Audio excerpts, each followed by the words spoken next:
host, Alex Garrett. All right, well, it's Terminello's Take once again. Lou Terminello is who I'm referring to, and Lou, the alliterations are building up. I've got Terminello's Take, going to have Walsh's Wisdom, my buddy from high school who's running sort of his own business, wants to come on. Walsh's Wisdom. So we're getting the alliterations on this podcast here. Oh, I like that, Alex. I like that a lot, and thank you for having me back. Well, I appreciate it. Obviously, this town is shaken by what Patrick Kane's going to bring to the Rangers, and what a couple of lines they finally have. I would say that's bigger than the Rick Nash, Brad Richards thing. We'll get that in a second, because I think all fans of this podcast and our episodes know you're a huge baseball fan. So is the nuttiness that we're seeing with the pitch clock going to continue? At the same time, I think it's having some benefits. A game was over in 2 hours, 33 minutes. Maybe we're making progress here, Lou. We definitely are making progress, and out of all the new rules that they've implemented over the last couple of years, this one is the best. For years, they had an unwritten rule where they said we're going to do it in 20 seconds, get the pitchers to throw a pitch in 20 seconds. I mean, that went back 25 years, but now they're enforcing it. It's in the rule book. And I think what we saw Saturday when a game ended, not on a bases-loaded walk, which it looked like, but a pitch clock violation. I think they're going to enforce it a lot during spring training, and they will enforce it during the regular season, but they want to get these players' mindset that they have to be ready. And I have to admit, I do like it. I mean, last year, the first week of preseason games, exhibition games, spring training games, 3 hours and 1 minute. This year, the same amount of games, 2 hours and 38 minutes. Well, I want to ask you this, because as you know, the glove checking was a big deal when they implemented that mid-season of the tar and what was on the gloves. But they sort of were relaxed on that. You barely see that anymore, or it's not a big deal anymore. Is that commotion about this pitch clock going to die down? Will some umpires be relaxed about it in certain cases during the regular season? I mean, you don't think Game 7 of the World Series would end on a pitch clock violation, do you? I don't think so, but I also think that by Game 7 of a World Series, I think the players will be acclimated to the new rules. I don't think they're going to let up on it. This has been a godsend for Major League Baseball as they try to make the game more compact, because as here in 2023, people's attention spans, Alex, aren't what they were in 1963 or 1973. And that's a big difference. I don't think that they're going to let up on this. And they didn't let up on checking the gloves. The pitchers know it. The umpires know it. I mean, I was watching the other day as a pitcher came off, and they checked his glove, and it's just become second nature, just like this will become second nature. This is a good rule, and I really, really hope there's no backlash during the season with it. The free runner rule, as you know, as I said in the past, putting a guy at second base, the top or 10th inning, to me is a joke. They didn't even compromise. If they wanted to do that, they could have put that in the 12th inning or the 13th inning. But putting it in at the end of 9 regulation innings and then putting it at the top of the 10th that's one rule I'm going to have a tough time getting used to. And I knew they were going to make it permanent. Well, I gotta say real quick, and then there's so much to talk about, but I've got to say this thing and the double headers, is that going to go back to 9? Is that just let our listeners know? No, they're going to stay. It's at 9, thank God, and thank God last year was at 9, and they didn't fall into that 7-inning game, which was just an embarrassment. But we'll see. We will see what happens. I mean, it should be a good baseball season. I really like the pace of play was the number one issue, and it looks like, at least in the first week of training camp, they have solved that to some degree. We'll see how it plays out over the course of the year. All right, as we're talking, we got 2 big games in the tri-state area, because we've got the Nets and the Knicks playing again. We got the Knicks on a 6-game win streak. And then its fellow hockey team has a debut tonight in Philadelphia, which the not only Ranger fan, I think all of hockey will have its eyes tonight to see how Patrick Kane adjusts to this. But come on, the Rangers come out the winner here with Tarasenko and now Patrick Kane. Chris Drury, John Davidson is great, but Chris Drury is making moves we didn't really see back in the day, right? Well, a couple of things here. I'm not sure. First of all, it's a phenomenal trade for the Rangers, but I'm not. I think he might be debuting on Friday night against Ottawa. Patrick Kane. I'm not sure if he's playing tonight in Philadelphia. At least earlier in the day, it seemed like it was going to be Ottawa. But whatever. Patrick Kane is one of the all-time great players, arguably the greatest American player in NHL history. I think he still has a lot in the tank. He's 34 years old, but last year he had 92 points. And yes, he's had a hip injury, but this gives the Rangers so much offensive depth.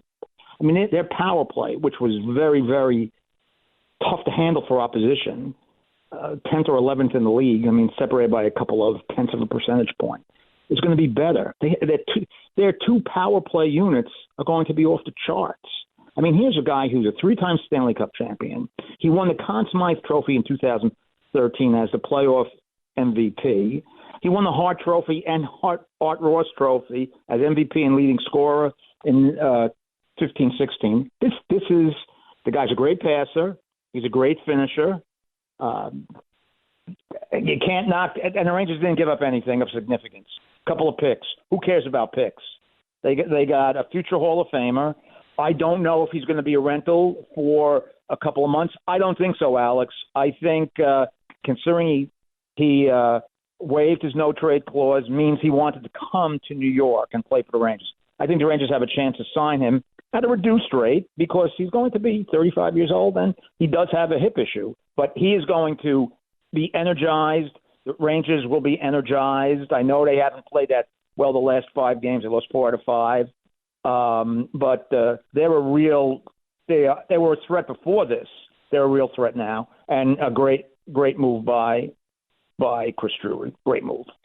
And I'm not trying to put Davidson down. I thought he was an amazing broadcaster, a great GM. He was the man who sort of helped get them, he was around, I thought, in 14, maybe a little after that. But he made some moves here. But ultimately, Chris Drury's taken the reins and run with it. By the way, your former coach has become a GM. You're an Islander fan. And Barry Trotz is back in the NHL world as the GM of the Predators, right? You know what the funny part is about that? David Poyle, the only general manager the Nashville Predators have ever had, and he hired Barry Trotz as their first coach. His last day is June 30th, and Trotz starts on July 1st. Well, that's because Trotz's contract with the Islanders, and he's getting paid whatever he's getting paid, I think it was in the neighborhood of $4 million, ends on June 30th. So Barry Trotz doesn't want to miss a paycheck, and he will do a good job as general manager of the Nashville Predators. I thought he'd coach again. I don't know if something goes wrong in Nashville, he'll be a GM coach. But, again, we'll see. Well, let me ask you this. I mean, the Predators were self-acclaimed Smashville at one point because they were really dominating the West there. But what's happened with that team anyway? And can Trotz fix it? Whatever's going on in Nashville? Well, yeah, he definitely can fix it. And they've made some trades this week. By the way, this NHL trade deadline has been incredibly busy, and it's been incredibly exciting for hockey fans. Usually you get a lot of trades on deadline day, which is Friday, but there's been so many trades, big trades. I mean, about late this afternoon, Jacob Chikrin got traded to the Ottawa Senators, and that was a big piece as far as a puck-moving defenseman who, from the Arizona Coyotes that teams were looking at. The Senators had won a couple of games. They got hot. They're only like 6 or 7 points out of a playoff spot. They're going for it. I think this is a very exciting week for hockey fans. Actually, the last couple of weeks, starting with the Islanders getting Horvat, who, as you could see, besides being a guy who puts the puck in the net, he's creative. He's a great face-off man. That was a win for the Islanders. And then the other team in the market, the young team, which is ahead of schedule, the Devils, got probably the best all-around player that was available in Timo Meier. He's 26 years old, big, physical, 6'1", 220, 225, good skater, not afraid to get to the net. He's good. He does good work in the corners.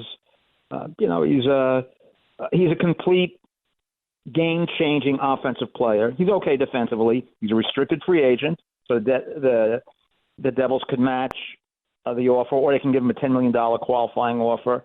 And he helps a young Devils team, which is ahead of schedule. But they are talented. I would say so, and they got some talent alongside Jack Hughes, not just Hughes. He's got a team around him. Obviously, that's why they're high up in the standings. One other hockey note, because we do cover sports news. Patrick Marleau, who pretty from the Sharks, he got his number retired by the Sharks this weekend. Very big honor for him. So it's been busy out in San Jose. It is, and they're going through rebuilding. I mean, Doug Wilson had been their general manager for over 20 years, and he retired. Mike Greer has taken over, and he's made some trades. He traded his biggest piece, Timo Meier, and Patrick Marleau's number was retired on Saturday. I watched a little bit of it, and I could never, I cannot remember a player so emotional. Not only him, but his entire family. His sons were crying. It was quite an emotional scene, and he was a great player who played hard right until. I thought Messier cried when they retired his number. I could be wrong. Mark Messier cries at the drop of a hat. Remember that, though. I saw highlights. Sure. He definitely did cry during that, and deservedly so. Now, I got to ask you this, because we're two New Yorkers. You're in New Jersey. So how do you have time to follow exactly what the San Jose Sharks are doing? This is why I have you on, because you know what's going on out there more than maybe the average New York hockey fan does. Well, as I think I've told you, I knew when I was a young kid, I couldn't hit a curveball, I couldn't hit a jump shot, so I had to get into sports somehow. And this is what I do, and I love it. And I'm a huge hockey fan. I'm a huge fan of the NBA, the NHL, the NFL, and Major League Baseball. So it's in my blood. I don't play golf, so this is my hobby. Well, I don't know. Would you go to live if you did? Would you? Yeah, that's it. Maybe if they're paying the most money, maybe I would. All right. On that note, that's great. On that note, and by the way, Liv's becoming very relevant here with some big names, but that's another conversation for another day. What I'm interested to talk about also with the Blackhawks is that, as you know, my dad's a huge Blackhawk fan, and that team of Kane and Tays and Hossa, they helped get the Hawks a couple of cups, 13 years ago at the beginning of that 2010s. So yeah, that's what they won. I'm sorry, go ahead. Is this just the natural cycle? You win, then the whole empire, if you will, dismantles, and then they have to rebuild? Yeah, I think that's what it is, Alex. I mean, they won the Cup in 2010, 13, and 15, and I think it is a natural cycle. You saw it with the Detroit Red Wings. I mean, they had that long run where they made the playoffs 25, 26 years in a row. They won 3 Cups. They went to 4 finals, and then they missed the playoffs for the last 6 or 7 years. They might make it this year. They have last year you saw that they had some good young players coming up. But it looks like they've rebuilt their team, and they may not make the playoffs this year, but they're in it right now. And it's a natural progression. When you've been that good, especially in a salary cap league, which 3 of the 4 major sports are, you got to bite the bullet. Sometimes you pay for guys when they're a little bit long in the tooth, as the old saying goes, and there's up until yesterday, there were 2 players on the Blackhawks in Kane and Jonathan Tays, who's out for the year with a long-term COVID, the effects of long-term COVID. They take up a lot of money on your cap, and it's tough to replace those guys. So the Blackhawks, unfortunately, they're not in the Stanley Cup race. They're in the Connor Bedard race for the number one pick.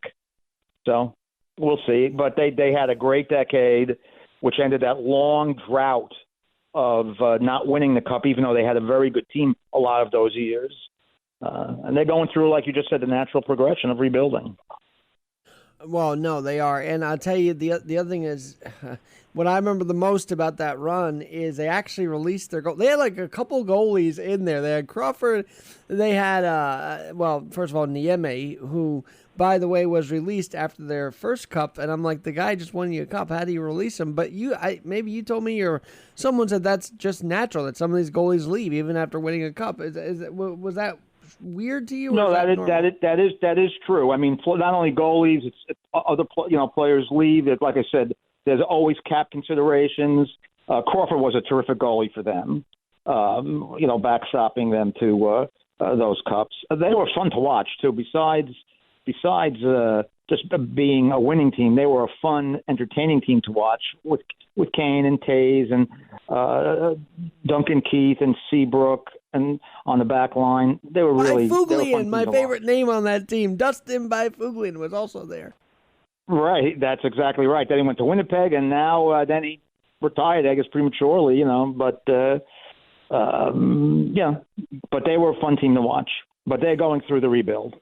Everybody knows about the Eastern Conference because we're here. We know that Pasta and Krejci. By the way, how intriguing. So Saturday, you're going to have the Bruins play, I think either this or next Saturday, you're going to have the Bruins play the Rangers. And this is the matchup I want to see. I want to see Krejci, Pasternak, that line, take on the Panarins, the Tarasenkos, the Kanes. It's now a fight, man. I can't wait to see that matchup here against the Rangers and Bruins and an original six, of course. Yeah, I think it's Saturday afternoon at 1:00 on ABC. I could be wrong. It's probably their second game with Kane, actually. So that's what it's looking like, because he is debuting on Thursday with the Rangers on the Panarin line. But on the Western Conference, everything's topsy-turvy. Seattle's finding their feet in the conference a couple years in here. Vegas is doing what Vegas normally does. On a good year, they're up at the top anyway, like they were their first year. But the Blackhawks and the Stanley Cup winning Avalanche, not even part of the conversation. And I'm more shocked about the Avalanche because they still have the talent from last year. Well, they've had some injuries. Gabriel Landeskog, their great player and captain, has been out and for I think the entire year. I don't think he played any games in October. I don't recall if he did, but he's been out. They need to get him back. I have no idea what his comeback status is this year. But they could still be the team to beat in the West. The West and the East. The East is far superior than the Western Conference, and it's going to be a gauntlet to get to the finals in the East. You got Boston, you got Carolina, you got the Rangers, you got the Devils, you got Toronto, you got Tampa Bay, you got Florida's on the heel. Florida has a talented roster. They're on the outside looking in right now. Pittsburgh, I mean, they've done it in the past, and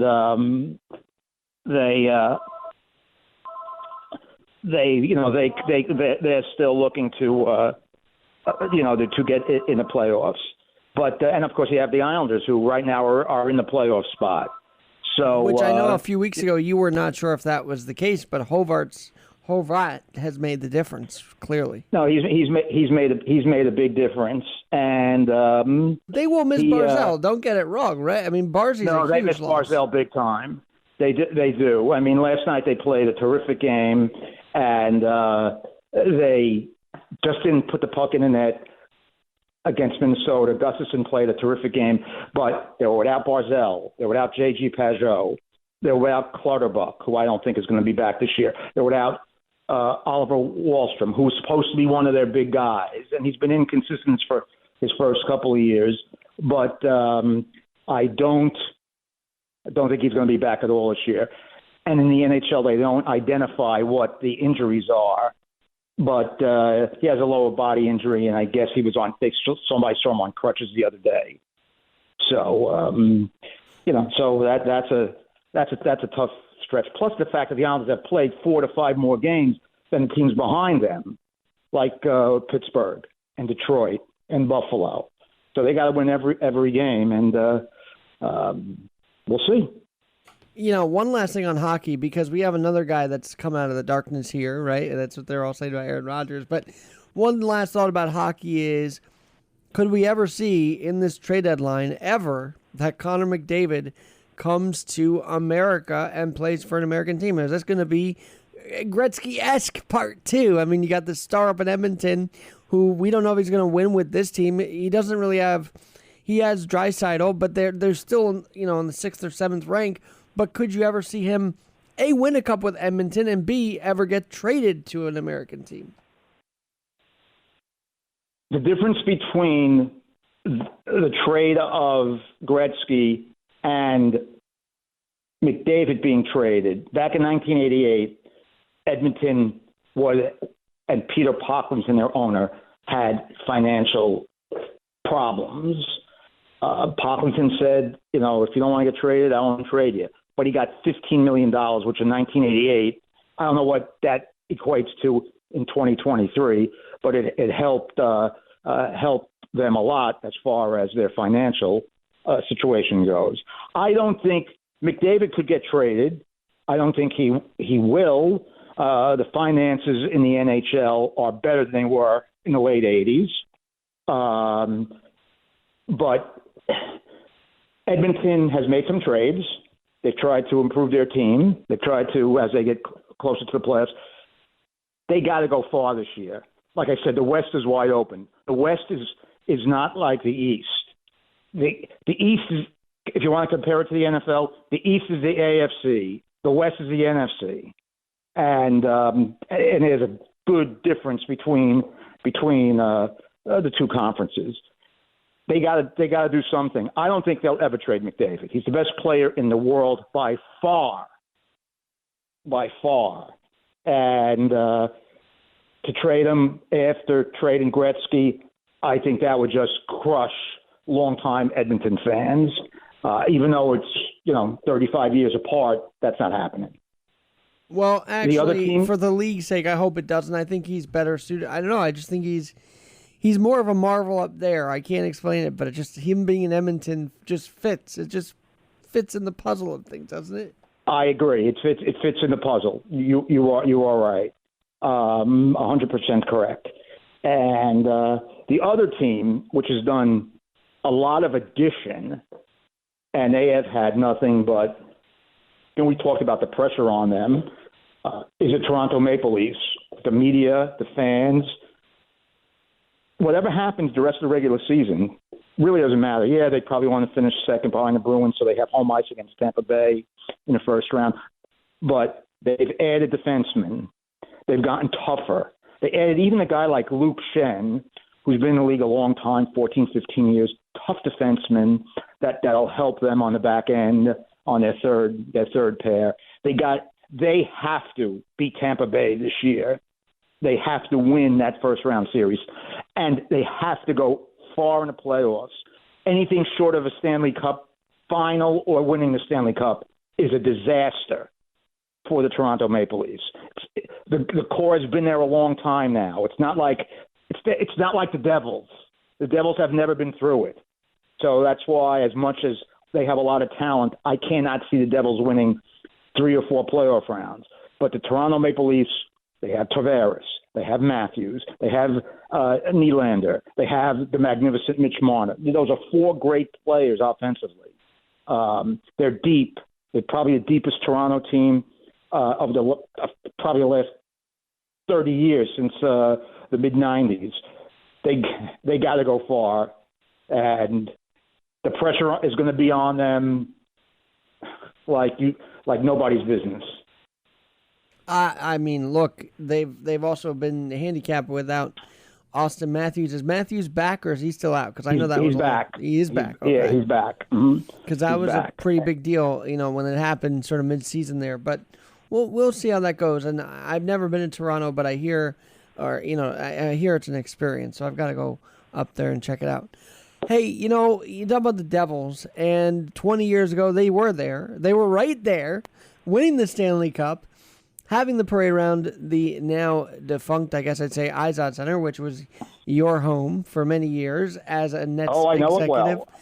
And it's sad that 20 years later we've learned that a possible proposal is on the table to basically, it sounds like, maybe I read it wrong, but replace the Izod Center with a big convention center in hopes of scoring the 2026 World Cup of Soccer at MetLife Stadium. But I think that baby is still in good shape at, the Izod Center. You know it firsthand. Well, it is in good shape, and I worked there after I left the Nets. I worked there through middle of 2012. It really, by that time, had become a white elephant. I worked there from 2010 to 2012, and the Devils had left, Seton Hall had left, the Nets had left. A lot of the big attractions were going to Prudential. Duke played a game there. Krzyzewski loved the Meadowlands, the way they were treated. Then you had the Dustin Bieber's concerts and people like that. But it wasn't. It was used maybe 40% of what it was being used previously, mainly because the hockey, the basketball teams take up 150 of those dates. But the building was in good shape when I left. I mean, I marveled at it when I came to work every day how clean it was, how they maintained it. It was still at NHL or NBA levels if a team played there. It's a shame, but it's been basically for the last 5 years, it's been used for NBC programming. I mean, I think I don't know these primetime shows that are on, but they filmed some NBC shows there. I think AMC also has a show filmed in the building. It's used for rehearsals for the big-time singers and bands who are going to play at Prudential or UBS or Madison Square Garden. So it's being used. It's just not being used the way we knew and loved it. And all good things come to an end. It was built in 1981, so it's 42, 43 years old. And I don't know what it looks like on the inside. I haven't been in the building in a long time. And I guess if they knock it down and even if they put some kind of convention center up, it will give them another 1,600 parking spaces, which I guess will help for American Dream. And I guess would also help the Jets and Giants with parking for football games and other events at MetLife Stadium. Again, it's been proposed by the Meadowlands Chamber of Commerce. The mayor of East Rutherford doesn't know much about it, so it's something that we have to keep an eye on. But yes, it would be sad to see it go because 2 NBA finals were played there. Many Eastern Regional championships in the NCAA men's basketball tournament were played there. The 1996 Final Four was there. 4 Stanley Cup finals were. And home of the magical 1989 Pirates, right? Yes, home of the 1989 Seton Hall Pirates. They played there for 21 years. The Devils, like I said, 4 Stanley Cup finals, winning 3 Stanley Cups. So there was a lot of big time events there. And I was at a lot of them. So but all good things come to an end. I mean, the original Yankee Stadium is no more. It's going to happen to the Montreal Forum isn't around anymore. Maple Leaf Gardens isn't around anymore. Chicago Stadium is not around anymore. Unfortunately, that's all you can do. And I think they finally got rid of Pontiac. I could be wrong, but that one was decaying big time over the years. Mm-hmm. They got rid of Pontiac. They imploded Pontiac.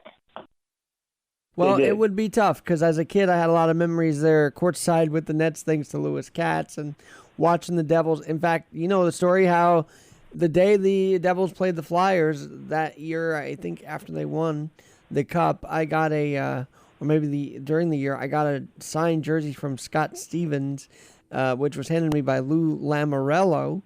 in the suite, and they played the Flyers. So while I couldn't make it on Saturday, boy, just the idea that the Flyers and Devils were playing the night they honored that team, it brought me back to those days for sure. Yeah, no, they were great teams, man, and they're one of those teams that could play any way they needed to play.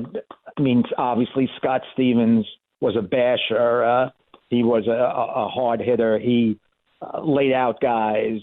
He was just a great player, and obviously Brodeur. You have that last line defense and arguably the greatest goaltender in National Hockey League history. That helps. They were a great team. And how many times do we hear Niedermeyer scores? A bunch of times. Yeah, well, he was the best defenseman in Devils history, and I know they had Danico was there, and he was a different type of defenseman, but he is Mr. Devil. Brian Rafalski was a great defenseman for them. Scott Gomez. Scott Gomez was a terrific player. Patrick Elias, who should be in the National Hockey League Hall of Fame, has his number retired for the Devils, was a great player, an underrated winger in the league, and was just a tremendous Devil. I mean, they won 3 cups. They could have easily won in '94 if they had won Game 7 against the Rangers in that classic series.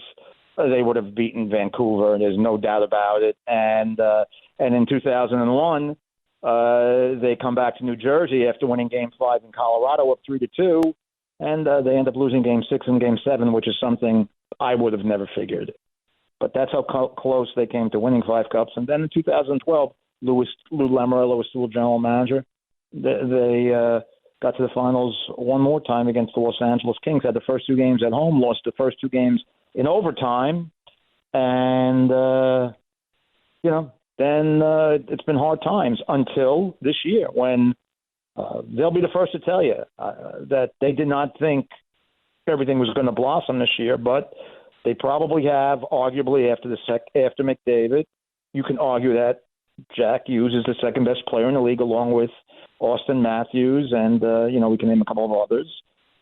But Jack Hughes is incredible. I mean, he's got incredible hands, incredible speed.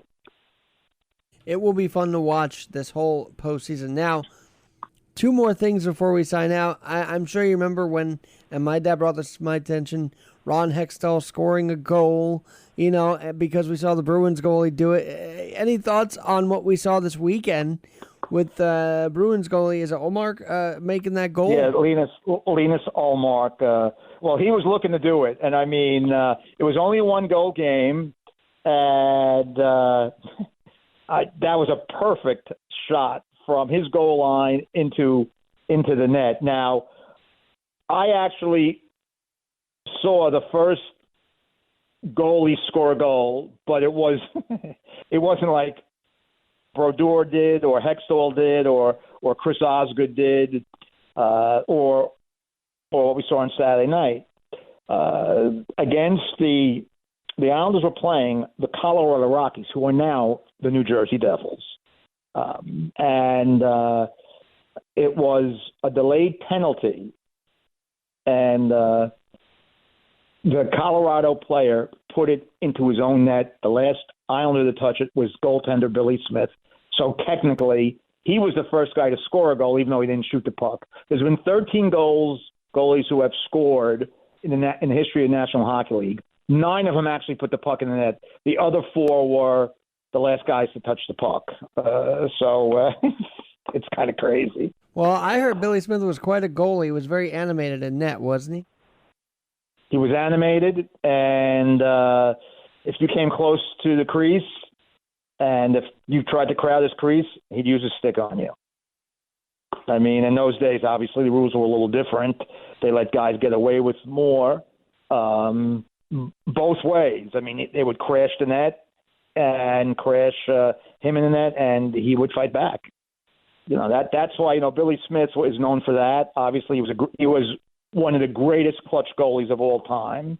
And the other thing is, after each Stanley Cup playoff, whether they won or lose, he never was on the handshake line. He went right to the right to the locker room.